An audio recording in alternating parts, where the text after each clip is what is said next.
Hidup yang diberkati. Apakah definisi hidup yang diberkati? Adakah manusia yang kaya dengan wang ringgit dan harta benda, mempunyai ahli keluarga yang ramai, mempunyai kesihatan yang baik, mempunyai pekerjaan yang hebat, dianggap sebagai kehidupan yang diberkati? Adakah kita berasa yakin bahawa semuanya ini boleh membawa kebahagiaan dalam hidup? Bagaimanakah kehidupan yang diberkati itu? Sebagai manusia, tidakkah kita menginginkan suatu hidup yang sentiasa diberkati, penuh dengan nikmat dan kegembiraan?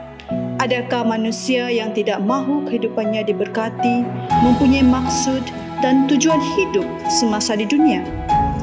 Carilah dahulu Tuhan Yesus Kristus, Bapa kita yang di syurga, dan utamakanlah Tuhan di dalam hati kita, maka kita akan mengetahui maksud sebenar kehidupan yang diberkati. Tuhan sentiasa menginginkan semua manusia menikmati kehidupan yang diberkati, baik dari aspek kebendaan maupun tubuh jasmani. Lebih penting lagi, berkat kerohanian yang lebih besar akan menanti kita di kerajaan syurga kelak.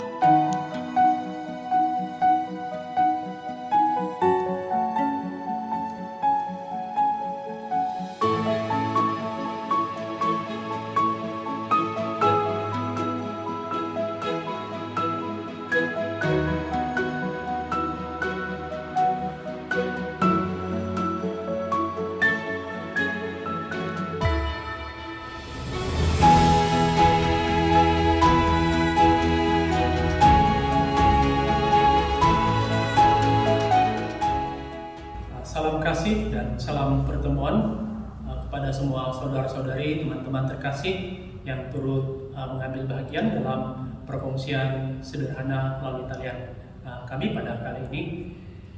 Terlebih dahulu saya membawa kita untuk sama-sama berdoa di dalam hati, dan saya akan memimpin kata-kata doa ini. Mari sama-sama berdoa. Dalam nama Tuhan Yesus kami berdoa. Ya Tuhan, kami mengucap syukur dan terima kasih di atas segala kasih-Mu yang tidak pernah Kau hentikan buat seluruh umat-umat manusia di dalam dunia ini. Sejak dari dahulu sampailah kepada saat ini, Engkau sentiasa mementingkan dan mengutamakan keselamatan manusia. Karena sampai saat ini Injil masih terbuka dan masih Engkau jalankan melalui gereja-Mu bagi menyelamatkan sebanyak mana umat-umat manusia yang ada di dalam dunia ini. Ya Tuhan, pada saat ini kami sekali lagi mengambil kesempatan ini untuk memungsikan sebahagian dari kebenaran-Mu melalui Injil yang tertulis di dalam firman-Mu. Kiranya Engkau menyertai kami ya Tuhan, memberikan hikmat kepada hamba-Mu ini, sehingga setiap kebenaran yang hamba-Mu sampaikan adalah menepati kebenaran dan kehendak-Mu. Dan kiranya Engkau Tuhan memimpin setiap sahabat-sahabat kami yang turut mendengar atau mengambil bahagian pada kali ini, agar melalui Roh Kudus-Mu akan dapat memimpin sehingga mereka semua dapat mengerti kebenaran yang sangat rahasia di dalam firman-Mu. Kiranya Engkau menjauhkan kami dari segala rencana-rencana yang berusaha untuk menggagalkan usaha kami pada kali ini. Ya Tuhan, kami tahu bahwa kesempatan untuk kami masih terbuka, dan kami mempergunakan kesempatan ini pada saat ini. Atas penyertaan-Mu, semoga apa yang bakal kami kongsikan adalah berpatutan dengan kehendak-Mu ya Tuhan. Terima kasih Tuhan, segala pujian, hormat, dan kemuliaan kami berikan hanyalah kepada nama-Mu. Amin.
Dalam nama Tuhan Yesus, saya kongsikan sebahagian firman Tuhan secara sederhana melalui judul Hidup yang Diberkati. Ya, hidup yang diberkati. Setiap orang mempunyai rancangan hidup. Tidak ada orang yang tidak punya rancangan hidup, dan setiap orang ingin berhasil dalam hidup mereka. Lebih dulu mari kita melihat suatu petikan yang tertulis di dalam ayat Alkitab tentang bagaimana rencana hidup manusia itu yang dapat kita lihat di dalam ayat inilah. Yakobus pasal 4 dari ayat 13 hingga ayat yang ke-15. Yakobus pasal 4 dari ayat yang ke-13 hingga ayat yang ke-15, saya membacakan. Jadi sekarang, hai kamu yang berkata hari ini atau besok kami berangkat ke kota Anu, dan di sana kami akan tinggal setahun dan berdagang serta mendapat untung. 14. Sedang kamu tidak tahu apa yang akan terjadi besok. Apakah arti hidupmu? Hidupmu itu sama seperti uap yang sebentar saja kelihatan lalu lenyap. Ayat 15. Sebenarnya kamu harus berkata, jika Tuhan menghendakinya, kami akan hidup dan berbuat ini dan itu. Dalam ayat ini kita melihat rancangan hidup yang telah dinyatakan oleh orang dalam ayat ini. Mengapa ada rancangan hidup? Saya percaya setiap orang mempunyai jawabannya tersendiri. Dari sudut ayat tadi, kita dapat melihat apakah tujuan rancangan hidup itu, atau mengapa ada rancangan hidup. Sebab untuk mendapat suatu tahap yang terbaik, atau dari kata lain kita bilang untuk mendapat suatu kelimpahan di dalam hidup. Itu dapat kita lihat dari kenyataan dalam ayat 13 tadi yang berbunyi, kami berangkat ke kota ini, kami tinggal setahun, berdagang, serta mendapat untung. Itu merupakan suatu rencana hidup, suatu rancangan hidup untuk mencapai satu tahap yang terbaik, ataupun kita bilang untuk memperoleh suatu hidup yang penuh dengan keberkatan. Namun dalam konteks ayat ini tadi, apa yang kita lihat itu adalah rencana hidup untuk berhasil hanya di dalam kehidupan jasmani itu saja. Apa yang kita tahu, hidup dengan rencana yang seperti ini hanyalah suatu kesia-siaan. Mengapa? Karena rancangan hidup tadi itu tidak melibatkan Tuhan, bukan dari sudut Tuhan. Jadi apa yang kita lihat dari jawaban Tuhan di dalam ayat 14 yang berkata, sedang kamu tidak tahu apa yang akan terjadi besok. Dia menjelaskan tentang hidup manusia yang tidak menentu. Hidup manusia itu adalah di bawah ketetapan Tuhan. Apakah besok akan berakhir atau masih lagi, semua adalah di tangan Tuhan. Jadi kesimpulannya, rencana hidup yang tidak melibatkan Tuhan adalah sebuah rencana hidup yang tidak akan pernah berhasil, ataupun kita bilang tidak akan mencapai satu hidup yang penuh dengan keberkatan. Dalam Yesaya pasal 8 ayat 10, ya kita lihat Yesaya pasal yang ke-8 ayat yang ke-10. Yesaya 8 ayat yang ke-10. Buatlah rancangan tetapi akan gagal juga, ambillah keputusan tetapi tidak terlaksana juga, sebab Allah menyertai kami. Kalau kita menyimpulkan maksud dari ayat itu tadi, kita boleh melihat dari sudut ini, yaitu rancangan bukan di pihak Tuhan akan gagal, atau setiap rencana manusia kalau bukan berpihak kepada Tuhan itu tidak akan mencapai satu tahap yang penuh dengan berkat seperti yang diharapkan. Yang berhasil atau yang diberkati hanyalah mereka yang berada di dalam pihak Tuhan, atau mereka yang berada di pihak Tuhan. Jadi kesimpulan kita dari beberapa ayat tadi, dari Yakobus sampailah kepada kitab Yesaya tadi, yang sebuah hidup yang diberkati adalah hidup yang berada di pihak yang benar, di pihak Allah yang benar. Jadi saya mengulang, hidup yang diberkati adalah hidup dalam lingkungan pihak yang benar atau dalam lingkungan pihak Allah yang benar. Kita mengharap berkat dengan ibadah yang tekun, dengan pelayanan yang sungguh, tetapi kalau semuanya itu bukan di pihak Tuhan, semuanya adalah sia-sia dan tidak akan pernah mendatangkan berkat dalam kehidupan. Mengapa kita mengatakan begitu?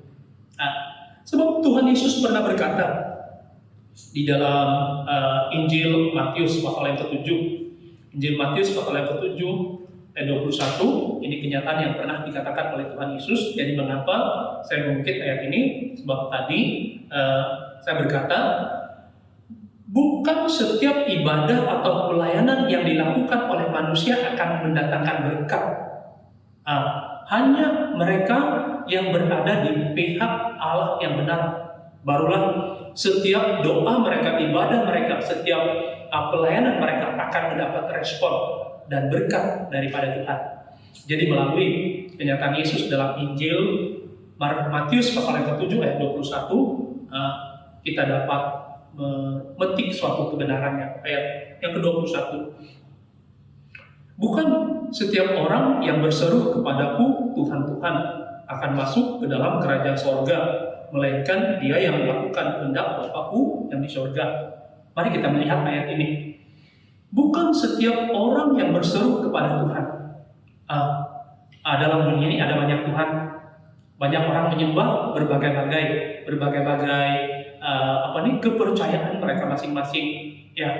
Namun ataupun kita lihat tujuan manusia menyembah kepada sesuatu yang diharapnya, yang dianggapnya yang sangat berkuasa, tidak akan mendatangkan suatu kebaikan atau berkat hidup, melainkan mereka yang berada di pihak Allah yang benar atau di pihak yang menyembah kepada Allah yang benar. Nah, benar seperti yang dikatakan oleh Tuhan Yesus, bukan setiap orang yang menyembah, kita gunakan istilah menyembah, tidak penyembahan itu kepada apa?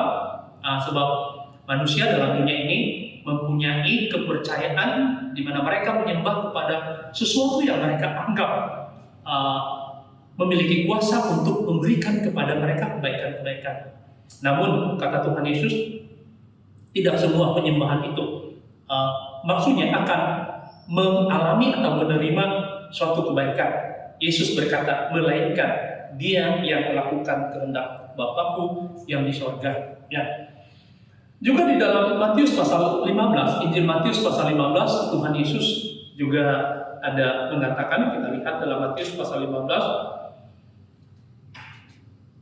ayat 8 hingga ayat 9, bangsa ini memuliakan aku dengan bibirnya, padahal hatinya jauh daripadaku, percuma mereka beribadah kepadaku, sedangkan ajaran yang mereka ajarkan ialah perintah manusia. Tadi kita mengatakan, dalam dunia ini, manusia mempunyai naluri untuk menyembah pada sesuatu yang sangat berkuasa, yang mereka anggap boleh boleh membimbing mereka, boleh memberikan suatu kebaikan atau berkat dalam hidup mereka. Dan dalam usaha untuk menyembah kepada sesuatu yang mereka anggap sebagai Tuhan itu, dalam ayat 8 sini bilang, ya mereka memang begitu berusaha bersungguh-sungguh dalam penyembahan mereka. Namun dalam ayat 9 dikatakan percuma. Tuhan Yesus mengatakan percuma. Sebab mengapa? Itu semua adalah penyembahan yang hanya disasarkan kepada sesuatu yang hanya tertakluk kepada dalam dunia ini saja, ya, bukan kepada Allah. Penyembahan yang hanya dilakukan kepada sesuatu yang tidak berkuasa seperti Allah, yaitu Allah yang telah menciptakan langit dan bumi. Ya.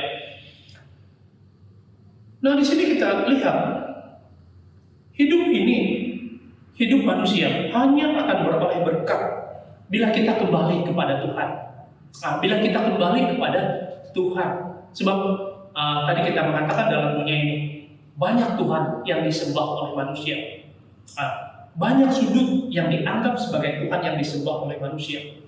Namun setelah kita menilai dari apa yang dikatakan oleh Tuhan Yesus dalam kitab Injil Matius tadi, kita dapat membuat suatu kesimpulan bahwa semua penyembahan sedemikian mendatangkan kesia-siaan, tidak mendatangkan kebaikan, walau manusia berusaha menyembah untuk memperoleh suatu berkat yang berlimpah dalam kehidupan mereka. Semuanya akan berakhir dengan sia-sia karena mereka bukan menyembah kepada Allah yang benar. Jadi hidup ini hanya akan beroleh berkat bila kita kembali kepada Tuhan yang benar itu. Bila kita menyembah kepada Tuhan yang sebenarnya, yaitu Tuhan Allah yang telah menciptakan langit dan bumi. Dari kitab Perjanjian Lama, Tuhan selalu berseru kepada manusia untuk terus berusaha untuk mencarinya agar mendatangkan suatu hidup. Dalam Amos pasal 5 ayat 8. Amos pasal 5 ayat 8, kita lihat kitab Amos di pasal yang ke-5 ayat yang ke-8. Amos pasal yang ke-5 ayat yang ke-8. Dia yang telah membuat bintang Kartika dan bintang belantik, yang mengubah kekelaman menjadi pagi dan yang membuat siang gelap seperti malam. Dia yang memanggil air laut dan mencurahkannya ke atas permukaan bumi. Tuhan itulah namanya. Tuhan itulah namanya. Kita lihat juga ayat 4. Dalam ayat 8, di sini memperkenalkan kepada kita tentang Tuhan yang mencipta. Dan kemudian seruan Tuhan dalam ayat 4. Sebab beginilah firman Tuhan kepada kaum Israel, carilah aku maka kamu akan hidup. Tadi Tuhan telah diperkenalkan tentang Tuhan yang benar, Tuhan yang telah menciptakan segala sesuatu. Dan hanyalah apabila manusia kembali kepada Tuhan yang sebenar ini, yang telah menciptakan segala sesuatu, Tuhan yang sangat berkuasa. Kalau mencarinya dalam ayat 4 tadi, Amos pasal 5 ayat 4, Tuhan berkata, maka kamu akan hidup. Hidup ini mungkin kita boleh menjelaskan dari berbagai sudut. Hidup itu kita merujuk kepada nyawa. Kita tidak menafikan hidup itu merujuk kepada nyawa. Dan hidup ini terbagi kepada dua keadaan atau dua lingkungan. Satu itu adalah hidup di dalam dunia, dan yang kedua itu adalah untuk hidup yang akan datang. Namun hidup juga boleh kita lihat dari satu sudut. Kalau kita lihat tumbuhan, bagaimana ia cepat membesar, ia begitu subur apabila ia sering disiram dengan air, diberi dengan baja untuk menyuburkan dia. Maka manusia memerlukan itu dari sudut ataupun sesuatu yang datangnya dari Tuhan. Jadi saya bermaksud begini, bila kita berpihak kepada Allah yang benar, dari Allah itu barulah wujud berkat yang memberi kepada kita hidup. Judul kita, hidup yang diberkati. Dari Allah kita akan memperoleh satu berkat yang memastikan hidup kita dalam dunia ini, dan yang terlebih penting adalah untuk hidup yang akan datang. Kita akan memperoleh satu berkat yang sangat berlimpah sekali. Dan berkat hidup yang paling penting bagi manusia adalah berkat hidup kekal. Nah, dalam dunia ini memang kita tidak nafikan kita memerlukan berkat jasmani. Namun, kalau kita memiliki berkat jasmani tanpa di pihak Allah yang benar, semua itu akan berakhir dengan kesia-siaan, sebagaimana ayat awal yang telah kita lihat tadi. Dan berkat yang bermakna bagi manusia adalah apabila ia berada di dalam lingkungan yang benar. Jadi tadi dalam Amos pasal 5 ayat 4, Tuhan berseru, carilah aku maka kamu akan hidup. Carilah aku. Jadi istilah carilah aku merujuk kepada kembali kepada ibadah yang berkenan kepada Allah. Saya ulang, istilah carilah aku merujuk kepada untuk membawa, untuk berseru kepada orang agar kembali kepada ibadah yang benar. Di masa yang lalu Tuhan sering memberi peringatan. Peringatan ini adalah Ulangan pasal 12. Ulangan pasal 12. Kita lihat Ulangan pasal 12 ayat yang ke-13. Ulangan 12 ayat yang ke-13. Hati-hatilah supaya jangan engkau mempersembahkan korban-korban bakaranmu di sembarang tempat yang kau lihat. Nah, kalau kita lihat dalam dunia kita, ya sejak dari dahulu kala, karena manusia mempunyai naluri untuk menyembah kepada Tuhan, maka kita dapat melihat mereka melakukan penyembahan dengan cara mempersembahkan berbagai-bagai bentuk, berbagai-bagai keadaan, menyembah secara sembarangan, dan kemudian di sini Tuhan telah memberi ingatan kepada orang-orang di zaman yang lalu, jangan sembarangan, maksudnya di sini jangan sembarangan beribadah di sembarang tempat, jangan sembarang beribadah di sembarang tempat, jangan kita melakukan penyembahan secara sia-sia, yaitu karena bukan di tempat Allah yang benar, ya. Karena ibadah yang sedemikian seperti yang telah kita baca dalam Injil Matius tadi adalah ibadah yang hanya sia-sia seperti yang telah dikatakan oleh Tuhan Yesus. Nah, mungkin dalam usaha kita untuk mencari Allah yang benar, hidup kita ini selalu dikongkong oleh orang lain. Nah, kadang-kadang kita memiliki usaha untuk mencari sesuatu yang benar, namun terlalu banyak halangan-halangan yang kita mungkin akan temukan di dalam usaha untuk mencari kebenaran yang membawa kepada hidup yang penuh diberkati itu tadi. Namun ada satu nasihat, yaitu dalam kitab Kolose, ya, Kolose pasal 2 ayat 18. Kolose, kita lihat Kolose pasal yang kedua ayat yang ke-18. Kolose pasal 2 ayat 18. Dalam kita mencari kebenaran, dalam kita mau menggerakkan diri kita untuk memperoleh suatu lingkungan hidup yang penuh bermakna, hidup yang penuh dengan berkat jasmani dan juga berkat rohani, berkat di dunia dan berkat di akhirat nanti. Ya, kita perlu mencari Allah yang benar.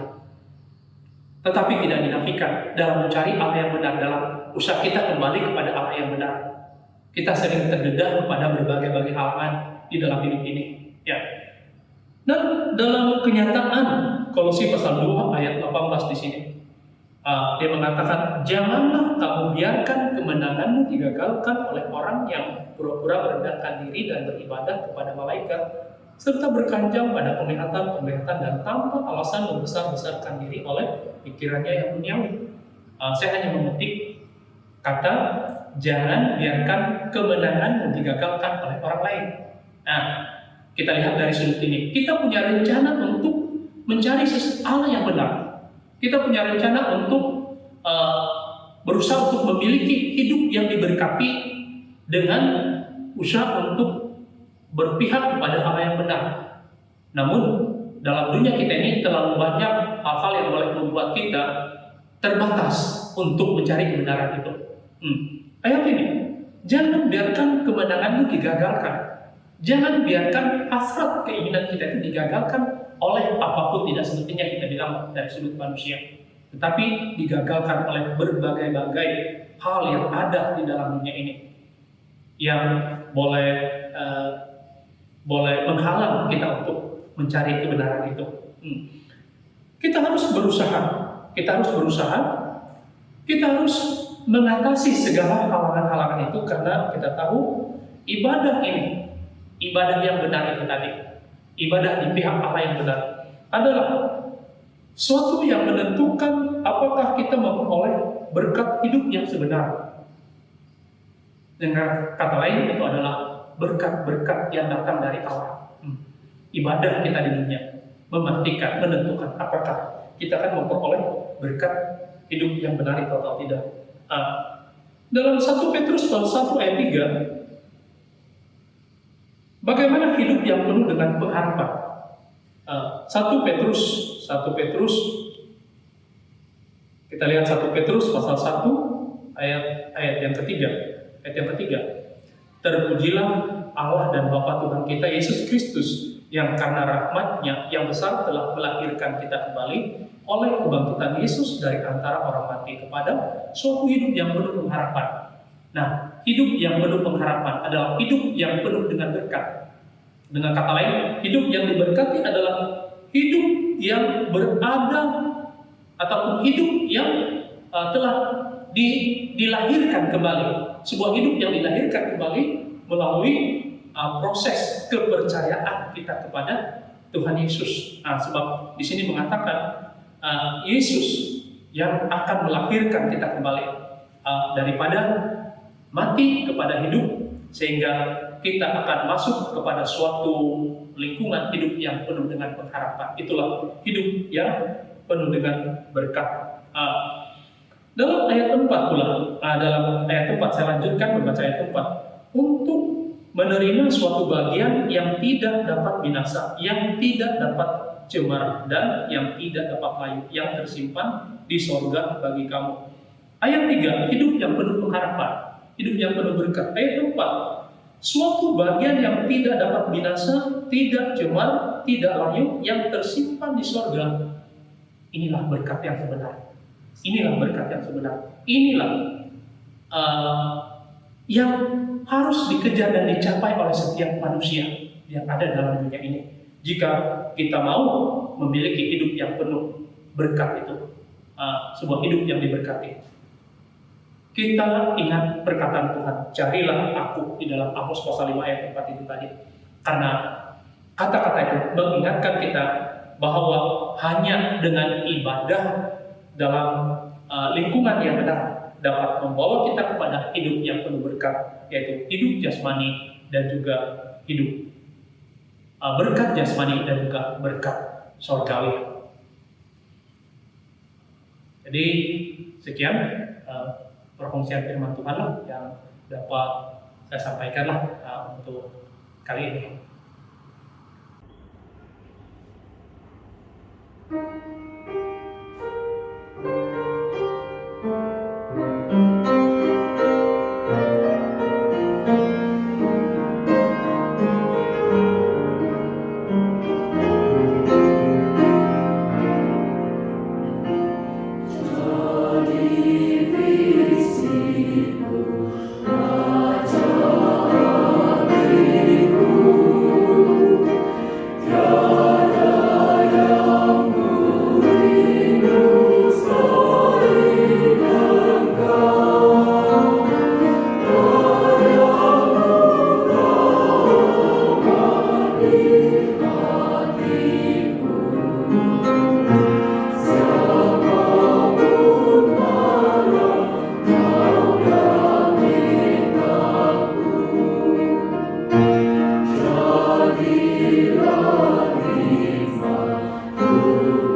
Selanjutnya, mari kita sama-sama berdoa di dalam hati.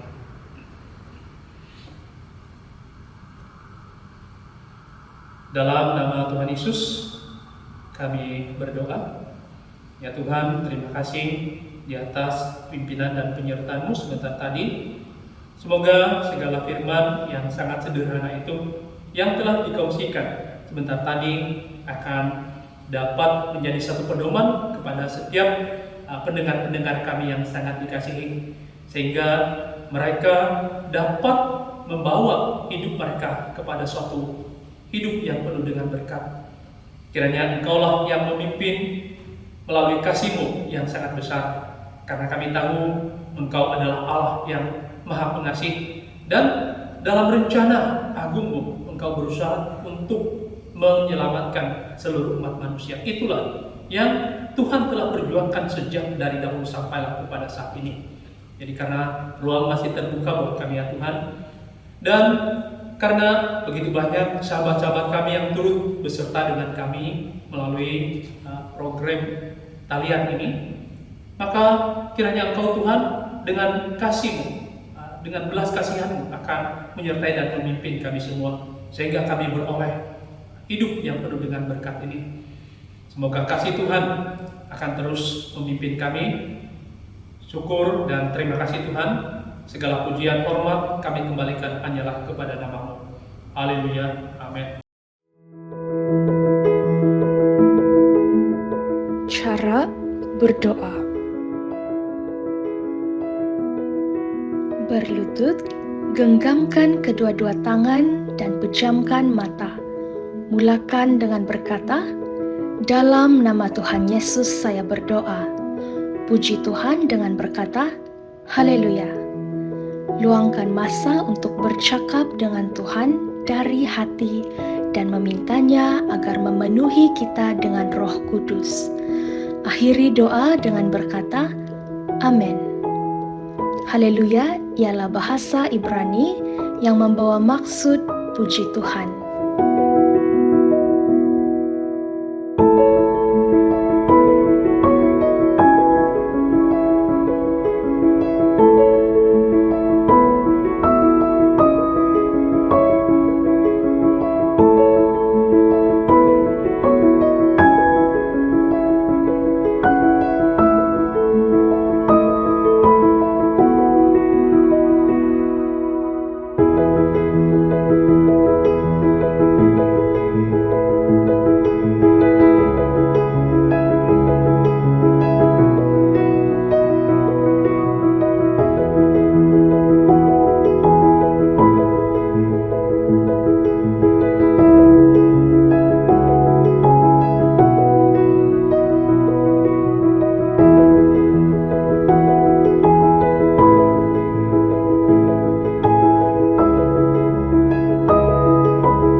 Tuhan.